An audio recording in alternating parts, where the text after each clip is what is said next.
नमस्कार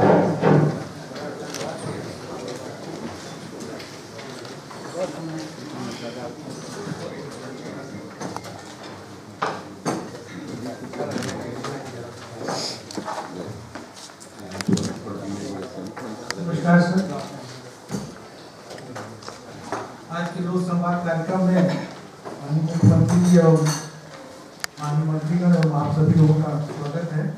आज सामान्य प्रशासन विभाग, पुलिस विभाग, गृह विभाग, निगरानी विभाग, पंचायती राज विभाग, सहकारिता, नगर विकास एवं आवास विभाग, निबंधन विभाग एवं वन निषेध, वाणिज्य कर, राजस्व भूमि सुधार विभाग, खान एवं भूतत्व विभाग, परिवहन एवं आपदा प्रबंधन विभाग से संबंधित आपके सुझाव किया जाएगा।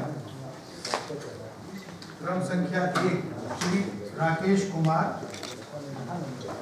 Home and police department.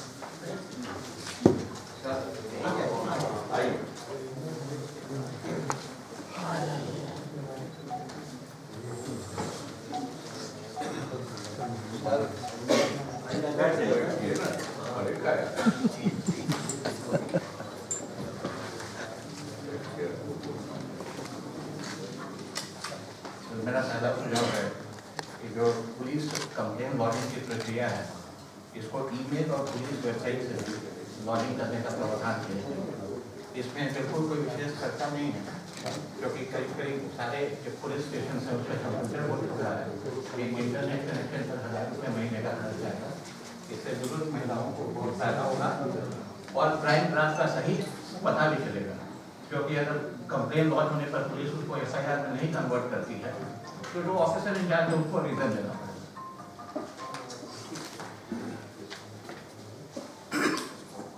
मेरा सुझाव नंबर 2 पुलिस का, केस डायरी में पुलिस का खेल शुरू होता है। जैसे ही एफआईआर होता है, केस डायरी जिसको डेली लिखना चाहिए, कोई भी दरोगा केस डायरी को डेली नहीं लिखता है, वो रफ में लिखता है और केस डायरी को डेली उसी समय करता है जब कोई सीनियर पुलिस ऑफिसर उसको रिक्वेजिशन करता है या कोर्ट उसको रिक्वेजिशन करता है। इससे क्या होता है कि केस डायरी में बैक ट्रैकिंग की हमेशा संभावना होती है और तरह तरह का खेल होता है कि डायरी को हल्का कर दिया जाए, डायरी को भारी कर दिया जाए, लोगों का नाम बुझा दिया जाए, लोगों का नाम काट दिया जाए। अगर डायरी को डेली बेसिस पर लिखा जाए और उसको एक पुलिस के सेंट्रल सर्वर में अपलोड कर दिया जाए, इसमें भी कोई विशेष खर्च नहीं होगा। स्कैनिंग करने के लिए डाटा ऑपरेटर रखना पड़ेगा, उसको अगर डायरियों को टाइप करने में दिक्कत हो रहा है तो लिख के डायरी डाटा ऑपरेटर को दे देगा, डाटा ऑपरेटर स्कैन करके उसको सर्वर में लोड कर देगा। इससे ट्रांसपेरेंसी हो जाएगा कि ये भी पता चलेगा कि इन्वेस्टिगेशन डेली बेसिस पर हो रहा है कि नहीं। तीसरा सुझाव बहुत सिंपल है। अब ऑटो नेविगेशन सिस्टम आ गया है हर एक गाड़ी में, लेकिन गूगल मैप पर कहीं भी कोई भी पुलिस स्टेशन बिहार का मैप नहीं है। एक ऑथराइज्ड डाटा ऑपरेटर जिसके पास गूगल अकाउंट हो, इसमें एक पैसा का कॉस्टिंग नहीं लगता है, उसको गूगल पे जाके सारा पुलिस स्टेशन का एक्यूरेट मार्किंग करना है। उससे क्या होगा कि अब तक कंप्यूटराइज्ड जिनके पास गाड़ी है उनको पुलिस स्टेशन जाना होगा, your location police station particular type कर देंगे, नेविगेट कर देगा, 100 मीटर के बाद बाएं मुड़िए, 100 मीटर के बाद दाहिने मुड़िए। कोई ऐसा भी मैप नहीं है पुलिस डिपार्टमेंट का जो कि रोड मैप को जो कि दिखाता हो कि पुलिस स्टेशन कहाँ है। तो जो आपका वेबसाइट है उस पर एक रोड मैप होना चाहिए। आज आप लोगों ने टेबल में विज्ञापन दिया तो मुझे लगा कि शायद एफआईआर वाला इंप्लीमेंट हो गया, लेकिन मैंने उनको फोन किया तो उन्होंने बोला कि नहीं, ऐसा कुछ नहीं है। एफआईआर लॉन्च करने आपको पुलिस स्टेशन जाना ही पड़ेगा। अब सोचिए कोई 80 साल की महिला को अगर एफआईआर लॉन्च करने पुलिस स्टेशन जाना पड़ेगा, घर में इंटरनेट होते, ये तो सॉल्व हो सकता है। अगर उसमें फॉर्मेलिटी सिग्नेचर का हो या एप्लीकेशन राइटिंग में होना हो तो जो आईओ हो वो आके घर आके ले जा सकता है।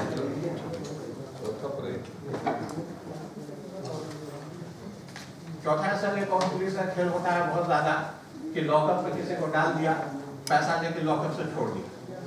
पहले से तो एक डायरी हर एक पुलिस स्टेशन को मेंटेन करना चाहिए जिसमें जो आदमी को लॉकअप में डालना है उसका एंट्री हो, लेकिन ये फैक्चुअल क्या होता है कि 24 घंटे के बाद उसका एंट्री होता है कि जिसको लॉकअप में डाला, जिसका चालान काटना होता है उसी आदमी का एंट्री होता है, जिसको पैसा लेके छोड़ दिया जाता है उसका एंट्री नहीं होता।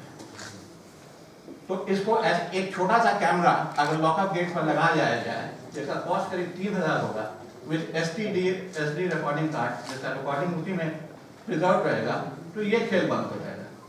This will stop a major corruption which is going on almost at all the police stations in this country. पांचवा सुझाव था मेरा कि जो पेट्रोलिंग व्हीकल है उसको GPRS सिस्टम से लिंक किया जाए। तो ये शायद हो चुका है, लेकिन इसके साथ एक सॉफ्टवेयर भी होना चाहिए जो कि ये बतलाए कि GPRS वायरस पे मैसेज फ्लैश हुआ, अब जो पुलिस व्हीकल है उसने क्या मूवमेंट किया, दरोगा जी 5 मिनट बाद गाड़ी को स्टार्ट करके चले कि इमीडिएटली स्टार्ट करके चले, and based on that software and its report his performance should be rated, he should be rewarded और पनिश्ड। अब सर छठा जो मेरा ये तो बिहार में प्रोविजन लागू हुआ, अभूतपूर्व काम, आप देवता बन गए, आपको आइडिया नहीं। 75 एम्प्लॉय है मेरे यहाँ, 6 की माँ आपसे नहीं होते तो पता कैसे सर 6 की माँ सही आपको बतला रहे हैं, विश्वास कीजिए, भगवान ने पहले आपको आरती दिखा, सब आप ही का क्षेत्र का एम्प्लॉय हो, मतलब दिस इज इनक्रेडिबल। एंड इसको पुलिस को मैं धन्यवाद देता हूँ, पुलिस बहुत सख्ती से इसको इम्प्लीमेंट कर रही है। अभी तक कहीं भी थाना वाला शराब नहीं बिकवा रहा, ये इसके लिए मैं आपको मुबारकबाद देता हूँ। This is a very discuss. America में पुलिस इतना एफिशिएंटली नहीं काम की थी जितना प्रोविजन पर एफिशिएंटली पुलिस बिहार में काम करी। लेकिन सर इसमें एक बात है, 22,000 लोग जेल में, यार सोचिए इस 22,000 लोग में एक भी गैजेटेड ऑफिसर नहीं, एक भी IPS ऑफिसर नहीं, एक भी IAS ऑफिसर नहीं। प्रोहिबिशन सडनली लॉन्च हुआ कि टोटल प्रोहिबिशन रहेगा, एक भी IAS ऑफिसर न डी एडिक्शन क्लिनिक में गए, न 4 दिन की छुट्टी ली। तो थोड़ा सा डिफिकल्ट नहीं लगा कि अचानक एक एफिडेविट करके दे दिया, शराब पीने का आदत इनका छूट गया।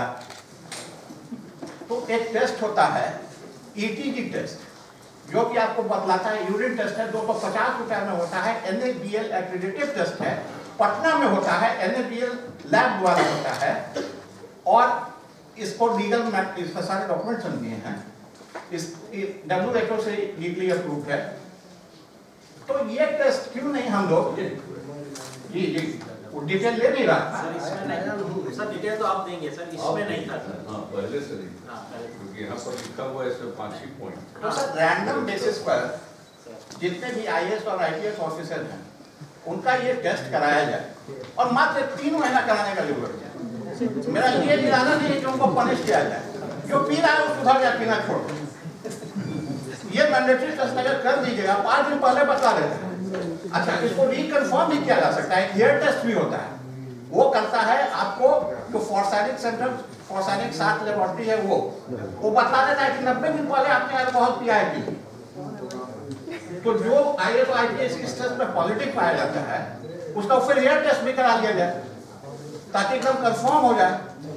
देखिए जैसे ये मेरे पर लागू नहीं होगा, हम एफिडेविट करके नहीं दिया कि शराब नहीं पीते, हम हमेशा बोल सकते हैं, लेकिन इन लोगों ने एफिडेविट पे दिया है, ये भी नहीं बोल सकते कि हम दिल्ली जाके शराब पी लिए थे। तो इससे क्या होगा, एक मैसेज जाएगा जनता कि हाँ इनको कोई इम्यूनिटी नहीं मिला हुआ है from, and I think there is no harm in it, they should all volunteer. एक बहुत अच्छा हम लोग जंग लड़ रहे हैं, इसमें लोगों को साथ देना चाहिए।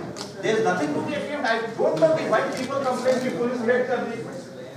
मेरा अदिति में 5 बार दारू के रेड हुआ था, क्या अंतर पड़ता है? 6ठा बार भी करो, 7वां बार ही करो, और मैसेज चला जाता है कि अदिति में पुलिस रेड करता है, कोई डर के मारे दारू नहीं पीता। सर ये सर आपका कुछ बोलते नहीं। अच्छा 7वां मुझे कहना है सर कि 22,000 लोग जेल में गए अभी तक, ये लोग 90 दिन तक जेल में रहे, तो we have already lost 1,98,000 man days. अगर 250 रुपीज भी पर डे का प्रोडक्टिविटी रखा जाए तो we have lost approximately 49 crore.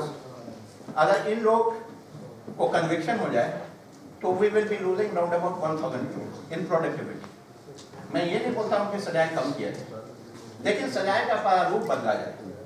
इन लोगों को जो देखिए, ये तो हार्डिंग फिल्म तो है नहीं जो शराब पीता है, तो इन लोगों को जेल में हार्डन क्रिमिनल के साथ क्यों रखा है? इन लोगों के लिए ओपन जेल बनाया जाए। आपको गलत फहमी है कि 22,000 पीने वाले थे। नहीं, हाँ, मैंने ये लिखा है not those charge for water loving और डूइंग लिकर, उन पर ये एक्सपेक्टेशन नहीं होना।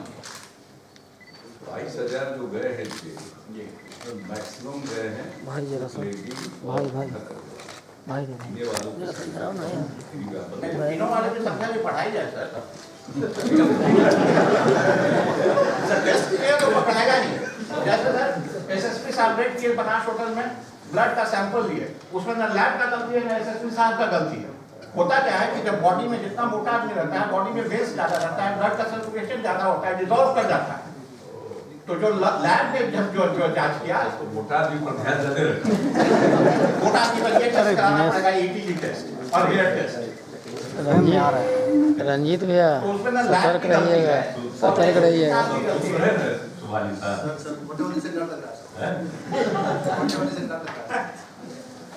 तो सर मेरा कहना था कि इन लोगों को और पीछे आगे जूम एक मारो ना।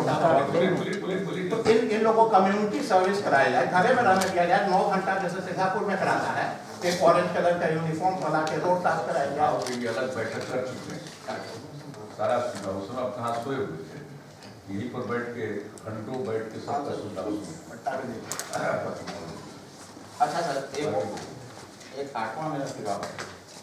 एक हम लोग आर्यभट्ट को ऑनर करते हैं, लेकिन एक बहुत ही महान ऋषि थे वात्स्यायन, जिनका बर्थ प्लेस पाटलिपुत्रा था और जिनकी जो कृति थी कामापुत्रा, वो दुनिया के हर एक लाइब्रेरी में है।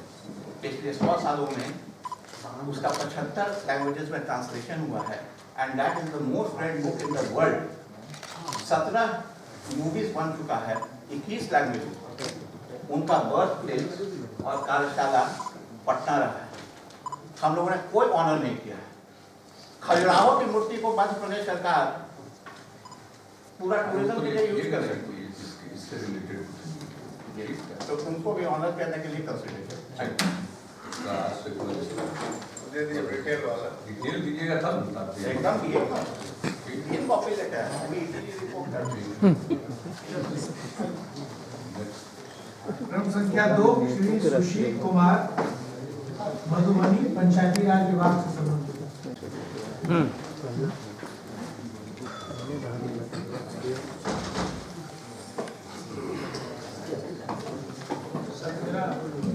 पंचायती राज विभाग से है। बिहार पंचायत राज अधिनियम 2006 बना है, उसमें धारा 36 धारा 1 के भाव के अनुसार पंचायत समिति में पढ़ने वाले सभी ग्राम पंचायत के मुखिया को पंचायत समिति का नामित सदस्य बना दिया गया है।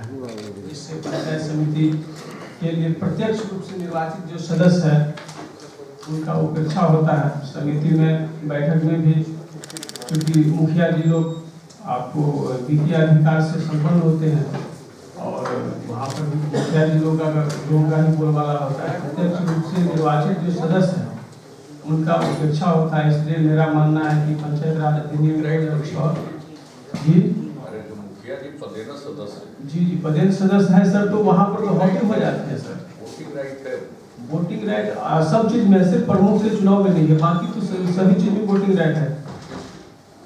कोई भी प्रस्ताव अगर लिया जाता है तो उसमें मुखिया जी भी वोट करते हैं जी। नहीं वो सभी चीजों में है सर, सिर्फ वोटिंग राइट है, सिर्फ जी सिर्फ चुनाव में है जी। तो हम लोग तो प्रत्यक्ष रूप से निर्वाचित होते हैं समिति के लिए और वहाँ पर हॉबी हो जाते हैं मुखिया जी लोग। तो मेरा मानना है कि धारा 36 की उपधारा 1 के खंड घ को विरोधित किया जाना चाहिए, जिससे मुखिया जी लोगों का जो वर्चस्व है वहाँ पर नहीं होना चाहिए, क्योंकि हम लोग वहाँ पे निर्वाचित होते हैं। जी सर, पंचायत समिति गोवर्धन के सदस्य मधुबनी जिला से। और दूसरा है सर कि बिहार पंचायत राज अधिनियम 2006 की धारा 42 में प्रमुख की शक्ति कार्य एवं दायित्वों का उल्लेख किया गया है, जबकि धारा 45 में उप प्रमुख के शक्ति कार्य एवं दायित्वों का उल्लेख किया गया है। धारा 61 में कार्यपालक पदाधिकारी एवं अन्य पदाधिकारी का, जबकि प्रत्यक्ष रूप से निर्वाचित पंचायत समिति सदस्यों का जो है कार्य शक्ति और दायित्वों के कहीं उल्लेख नहीं है पंचायत समिति के इस पंचायती राज एक्ट में। तो इसमें शक्ति मतलब अधिकार विहीन लगता है कि पंचायत समिति के सदस्य अधिकार विहीन है, उनके पास कोई शक्ति नहीं है, कोई कर्तव्य और उनका कार्य का निर्धारण नहीं किया गया है। मेरा मानना है कि इसमें संशोधन किया जाना चाहिए अधिनियम में। पंचायत समिति सदस्य एवं जिला परिषद सदस्य के शक्ति कार्य एवं दायित्वों का निर्धारण भी किया जाना चाहिए। तीसरा है सर कि पंचायत समिति सदस्यों को ग्राम पंचायत के कार्यों का निरीक्षण का भी जवाबदेही मिलना चाहिए। पंचायत स्तरीय निगरानी समिति नहीं सर पंचायत मुखिया जी को पंचायत समिति से निकालना जी पंचायत समिति के मेंबर को ग्राम पंचायत समिति में जाना चाहिए। हमने सर ग्राम पंचायत में रास्ता हम निकालना इसलिए चाह रहे हैं सर कि वो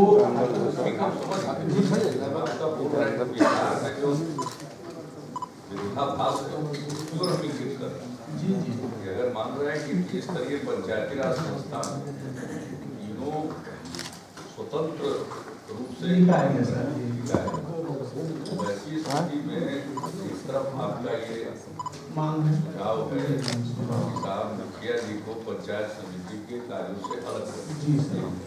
और दूसरी तरफ आपका दूसरा सुझाव इसी से कॉन्ट्राडिक्टरी कि ग्राम पंचायत में पंचायत समिति का रोल चाहे, तो दोनों विरोधाभासी अगर होगा जी तो कोई एक ही मापदंड होगा। हाँ तो मेरा पहला मापदंड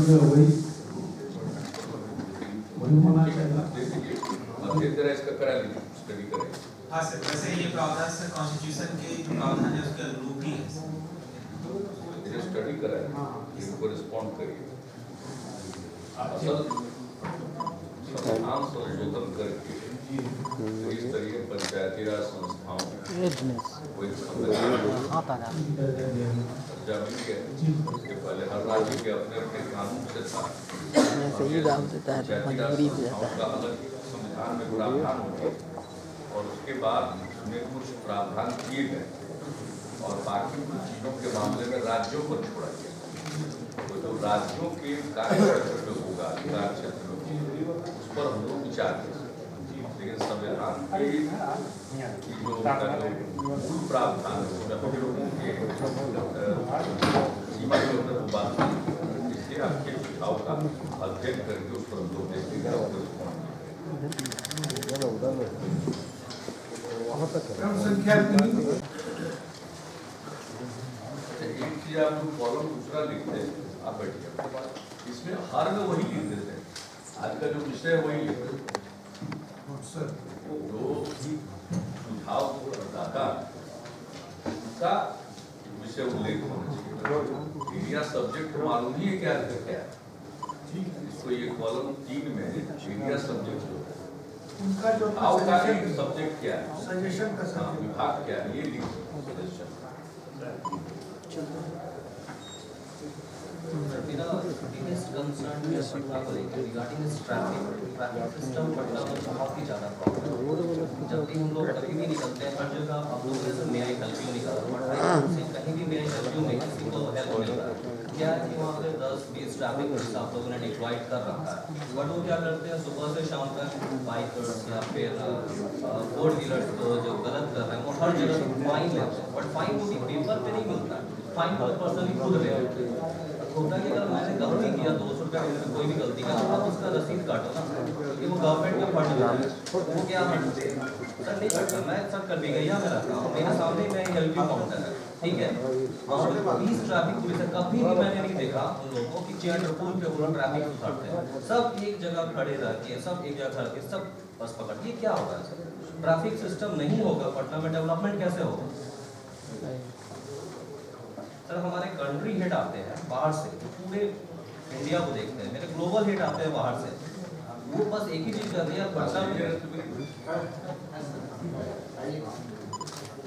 ये ट्रैफिक पुलिसिंग में अगर कोई गलती करता है तो कोई जुर्माना होता है, क्या वो सिर्फ ले लेते हैं, उसको कोई रिसीट नहीं देते हैं?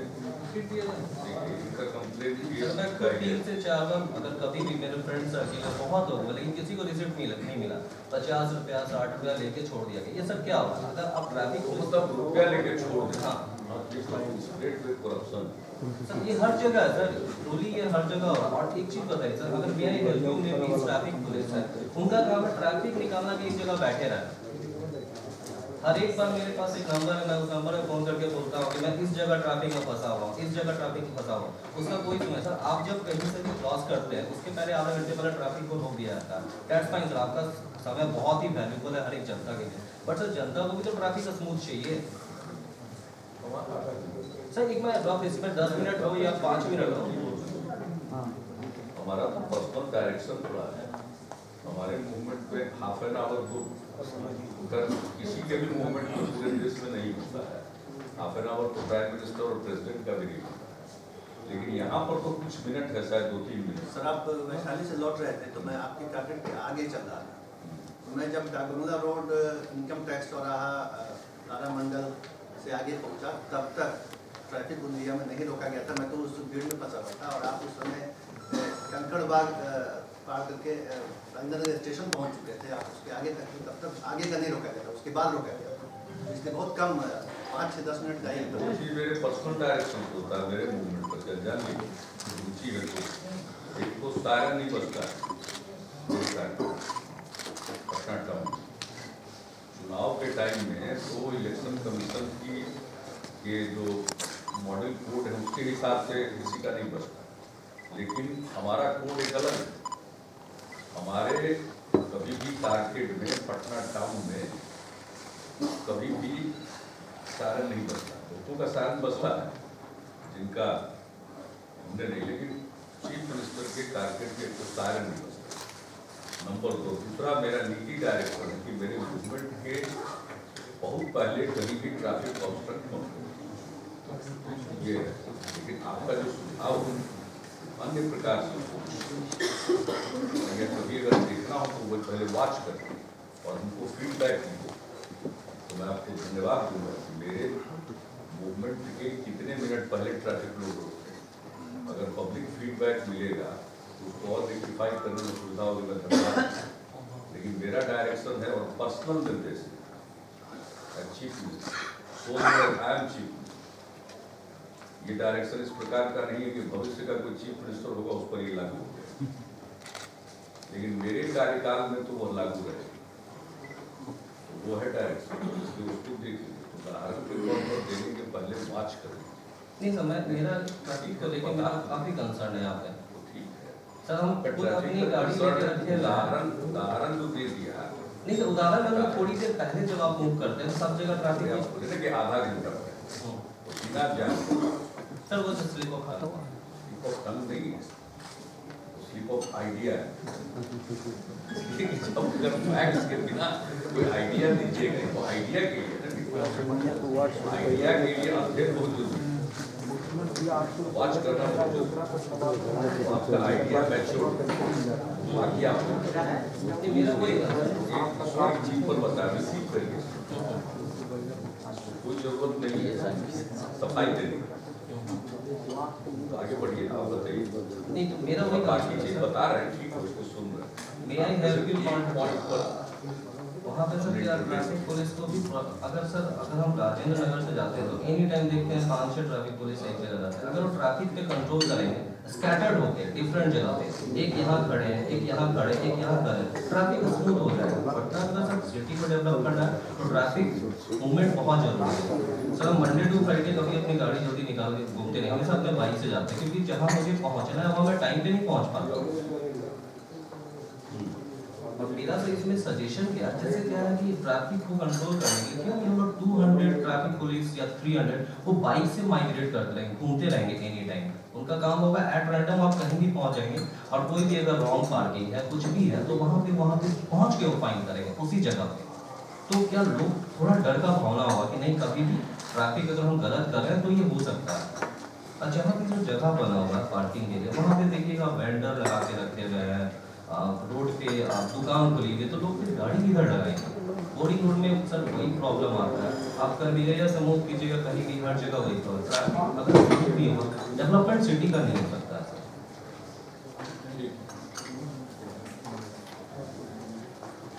Thank you.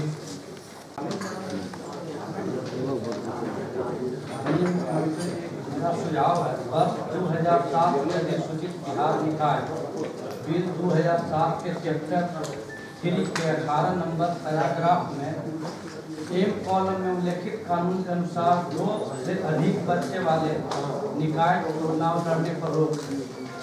इससे हजारों कार्यकर्ता चुनाव लड़ने से वंचित है।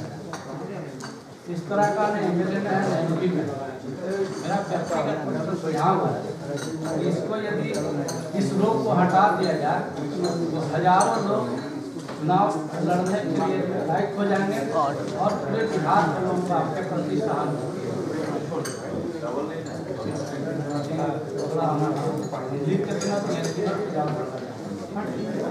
दूसरा सुझाव था कि जितना भी नगर में या प्रखंड में पदाधिकारी हैं, प्रखंड विकास पदाधिकारी, अंचल पदाधिकारी, कार्यपालक पदाधिकारी, उनको बेसिक फोन दिया जाए। मैं पूरे बिहार का बात तो नहीं कर सकता, लेकिन मैं बख्तियारपुर का बात करता हूँ। 8-8 दिन तक पदाधिकारी लिया और आते हैं तो 4 बजे के बाद। अभी बख्तियारपुर के वीडियो सीओ बेंची के वीडियो चार्ज में हैं और उनको ढूंढते रहते हैं लोग आवासीय और जाति प्रमाण पत्र बनाने के लिए। 14 दिन का समय पार कर चुका है। अनेकों लड़का जी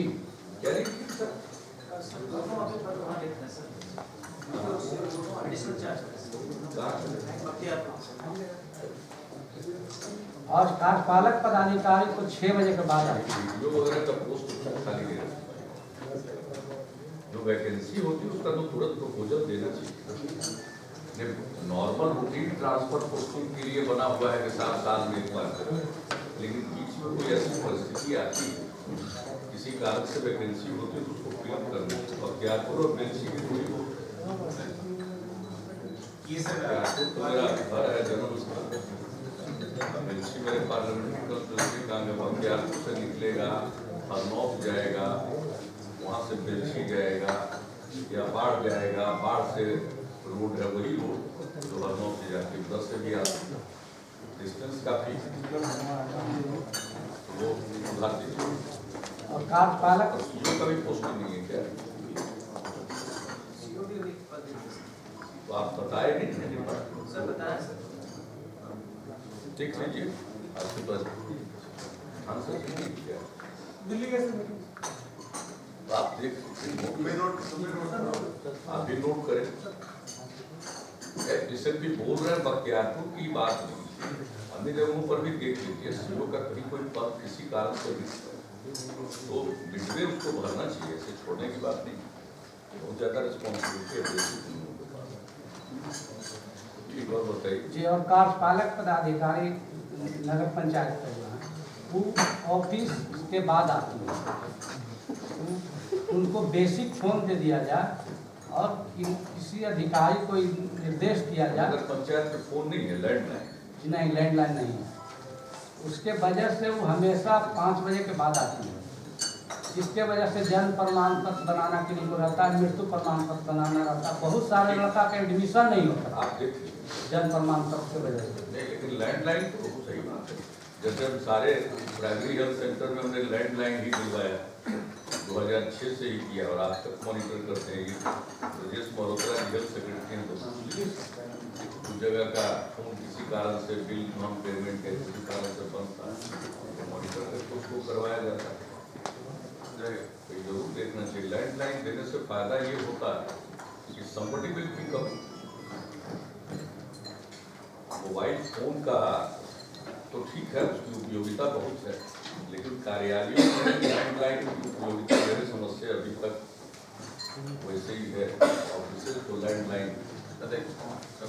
और आखिरी सुझाव है मेरा कि बख्तियारपुर में बाइक चेकिंग जबरदस्त रूप से कराया जाए। आए दिनों अनेकों यहाँ रंगदारी का केस हुआ है, कई स्वर्णकार के यहाँ गोलियां तक चल चुकी है और आधा से ज़्यादा मोटरसाइकिल चोरी का बख्तियारपुर मिलता है, जो कि कोई पूछने वाला और जांचने वाला नहीं। ठीक है, देखिए सीनियर एसपी साहब कहाँ पर करें? पोस्ट ऑफिस के किचन खाना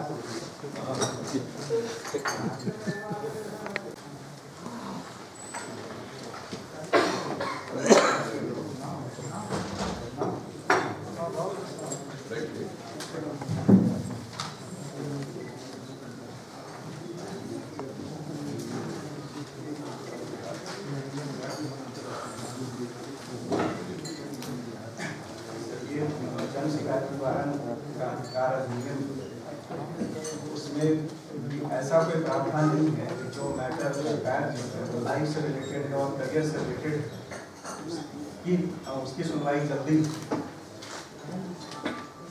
इसकी जरूरत होती है। और हर जगह इस तरह का प्रावधान है, जुडिशियरी में भी है कि कोई अगर अर्जेंट मैटर है तो उसको जल्दी से टेकअप किया जाता है। RTI कानून है उसमें भी ऐसा प्रावधान है कि 30 दिन जनरल है कि सूचना आप मांग सकते हैं आवेदन देने के बाद, लेकिन कुछ अर्जेंट मैटर है लाइफ से रिलेटेड है तो वो आप बहुत पहले 5-7 दिनों के बाद ही फाइल कर सकते हैं। ऐसा कुछ सुझाव बताइए। एक शिकायत हमारी थी जिसके लिए हमने बिल्कुल लोअर लेवल अधिकारी से लेकर के हाईएस्ट लेवल अधिकारी तक जो हम अप्रोच किए पर्सनली। वो पानी से रिलेटेड एक सप्लाई वाटर जो ड्रिंकिंग सप्लाई वाटर है उसकी पाइप जो है वो फटती है, यही पटना राजापुर की बात है, आज भी वो फटी हुई और उससे हर आधे घंटे लगभग 500 से 1000 लीटर पानी जो वेस्ट होता है और दिन भर में लगभग 5-10 लीटर, वो 2 साल से फटी हुई है। इसकी शिकायत हमने नगर निगम से की, PHED विभाग से की और सुझाव आया कि FIR कराएंगे, हमने थाने में भी आवेदन दिया, लेकिन उस पर आज तक कोई कार्रवाई नहीं। वो पानी वैसे ही आज तक है और 2 साल से और एक लोक शिकायत निवारण अधिकार अधिनियम 2002 जिसको 5 जून 2016 से लागू किया गया और जिसको हम भी अपनी निश्चय यात्रा में काफ़ी जगहों पर इंस्पेक्ट करके आए और कई चीज़ें उसमें और इम्प्रूवमेंट की बात की गई। लेकिन आपका कुछ सुझाव हो तो वो बताइए, उससे रिलेटेड सुझाव बताइए। सुझाव हमारा यही है कि उसमें ऐसा कोई प्रावधान बनाया जाए कि लाइफ से रिलेटेड जो बातें हैं उसमें स्पेसिफिक सजेशन दीजिएगा what do you mean by life से रिलेटेड, क्योंकि ये जो लोक शिकायत निवारण अधिकार अधिनियम है इसमें 4 वर्जन है। नंबर 1 जो मामला कोर्ट से संबंधित वो देखना जाए, जो RTI रिलेटेड, क्योंकि RTI का अपना कानून है अपील तक का प्रावधान। फिर राइट टू पब्लिक सर्विसेज जो स्टेट का है जिसमें भी नीचे से ऊपर तक अपील का प्रावधान। 3 चौथा सर्विस राज्य सरकार की सेवाओं से संबंधित उसके अलग प्रावधान। इन 4 चीजों को छोड़ बाकी जितने विषय उसकी शिकायतें ली जाती हैं और उसमें बाजाबता उसका एक डिटेल दिया और ये टू स्टार्ट विथ। लेकिन जब कोई काम शुरू होता है तो उसमें उसका विस्तार भी हो सकता है, समझ गए ना?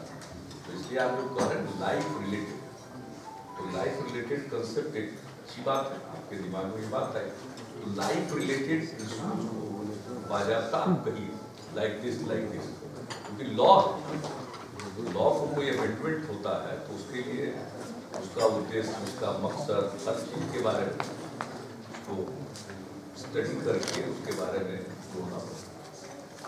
तो इसलिए आप बताइए, अच्छी बात है आपने कहा कि लाइफ रिलेटेड ऐसे कोई ग्रीवांस हो तो अच्छी बात है, तो उसको आप कुछ न कुछ उदाहरण के तौर पर जरूर बताएं, लाइक दिस ऐसा तो अगर उसका कोई रिटर्न दीजिएगा तो हम लोग उसको जरूर गौर करके देखेंगे कि हमारा जो 60 दिन का है 60 दिन तो आउटर लिमिट, कोई जरूरी नहीं कि 60 दिन तक वेट किया इसका रिग्रेशन बहुत 60 दिन से बहुत पहले ही हो रहा तो एक आउटर लिमिट और वो शुरू करेंगे और ये कंसिडरेशन में 1 साल तक चलने के बाद आएगा कि 60 डेज को कुछ घटाया। ये सारी चीजें अपनी जगह हैं, लेकिन लाइफ रिलेटेड आपने कैसा प्रश्न तो गौर करना, लेकिन इसको बताइए। अभी कोई जरूरी नहीं है कि आप अभी ये बता दीजिए, तो आप तुरंत आपका मन उसी में चलने लगे, वहाँ पाइप फट गया और लाइफ रिलेटेड आप सोच करके बताइए। और आपके इसी रेफरेंस में इनका जो सुझाव आए अपने इस पत्र के रेफरेंस में आज के रेफरेंस में लिखे उसको पुटअप करिए और कंसर्न डिपार्टमेंट सामान्य प्रशासन विभाग तो सामान्य प्रशासन उसको देख लीजिए। ठीक है।